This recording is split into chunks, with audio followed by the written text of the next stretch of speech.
Here's another episode of my life being as Yes! how can I call ba? Unemployed. Remind yourself that it's safe and healthy to feel and express these emotions. Allow yourself to feel angry, sad, or cry. Keeping your feelings was so happy when I got my roller skates. I ordered these at Amazon online shop. Bumili ako ng mga lip tints kasi expired na yung mga galing sa Pinas. After I treated myself, galing ako sa isang interview named Elios Food and Drinks Restaurant.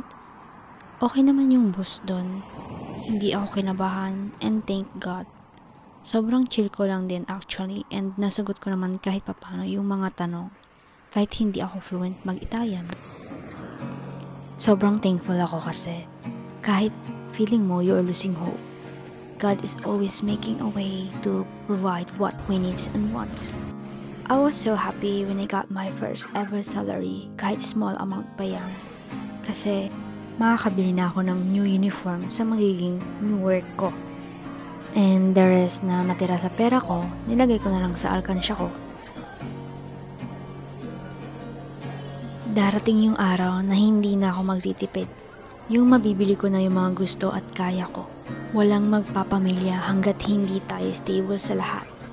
Physically, emotionally, and lalo na mentally. Everything.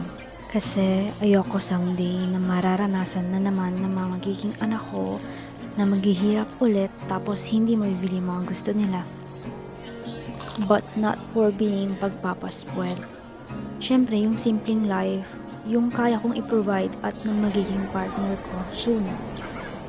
I was thinking this time, na hindi ko nga alam if natanggap ba ako dun sa in-applyan ko eh. Wala namang sinabi sa akin and walang nagko-call. I'm just chilling lang ganun. Ayoko namang mag-expect. Gusto ko magugulat na lang yung sarili ko na, oh, may tumatawag. Gustong gusto ko nang makapag-ipon. Noted, di naman ako mahilig sa fast food.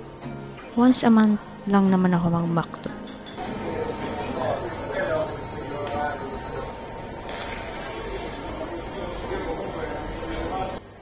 So heavy these days. 5 buwan na rin akong unemployed. Sobrang bihira lang din akong lumabas ng bahay. Lalo na't winter. Ang pinaka-hate kong season sa lahat. Kasi syempre, yung mga damit na isasampay mo mahirap patuyuin. Kahit may dryer, mahirap pa rin. Ang hirap ng walang trabaho kasi yung mga gusto mo online, hanggang add to cart lang, di mo ma-check out.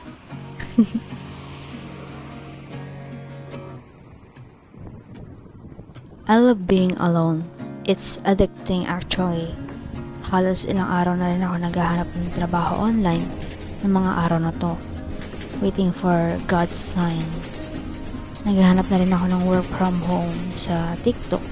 Kaso wala pa rin. Dream job ko talaga is work from home. Kasi you can manage your time and di mo na kailangan lumabas pa. Me, as an introvert, syempre, ganun yung gusto ko. Staying lang sa bahay. Ito nga pala yung mga binili ko. Medyas, 2 pair, tapos 2 headband. Tigisa kami ng kapatid ko yung kanya pink. Bumili din ako ng mga pang-ilalim na damit kasi sobrang lamig talaga.